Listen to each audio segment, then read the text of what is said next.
കേരളത്തിൽ വീണ്ടും പകൽ താപനില ഉയരുന്നു. സംസ്ഥാനത്ത് കഴിഞ്ഞ 24 മണിക്കൂറിൽ രേഖപ്പെടുത്തിയ ഉയർന്ന അൾട്രാ വയലറ്റ് സൂചിക കൊല്ലം ജില്ലയിലെ കൊട്ടാരക്കരയിലും, പത്തനംതിട്ട ജില്ലയിലെ കോന്നി, കോട്ടയം ജില്ലയിലെ ചങ്ങനാശ്ശേരി, ആലപ്പുഴ ജില്ലയിലെ ചെങ്ങന്നൂർ, ഇടുക്കി ജില്ലയിലെ മൂന്നാർ, പാലക്കാട് ജില്ലയിലെ തൃത്താല, മലപ്പുറം ജില്ലയിലെ പൊന്നാനി എന്നിവിടങ്ങളിൽ ഓറഞ്ച് അലർട്ടും, എറണാകുളം ജില്ലയിലെ കളമശ്ശേരി, തൃശൂർ ജില്ലയിലെ ഒല്ലൂര് യെല്ലോ അലർട്ടും പ്രഖ്യാപിച്ചു.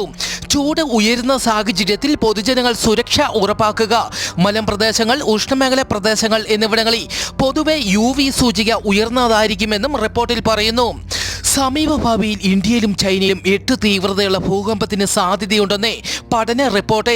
കഴിഞ്ഞ 150 വർഷത്തെ ഭൂകമ്പ പ്രവർത്തനങ്ങൾ പഠിച്ചതിൽ നിന്ന് ടെക്ടോണിക് പ്ലേറ്റുകൾക്ക് വ്യതിയാനങ്ങൾ സംഭവിക്കുന്നതായും ഇത് ശക്തമായ ഭൂകമ്പങ്ങൾക്ക് കാരണമാകുമെന്നും റിപ്പോർട്ടുകൾ. ചൈനയുടെ സിജുവൻ പ്രവിശ്യ ഏറ്റവും ഭൂകമ്പ സാധ്യതയുള്ള സ്ഥലം. ഇന്ത്യ, നേപ്പാൾ, ഭൂട്ടാൻ എന്നീ രാജ്യങ്ങളിലും ഭൂകമ്പത്തിന് സാധ്യതയാണ് നിലനിൽക്കുന്നത് എന്ന് ചൈനയിൽ നിന്നുള്ള ഗവേഷകർ പറയുന്നു.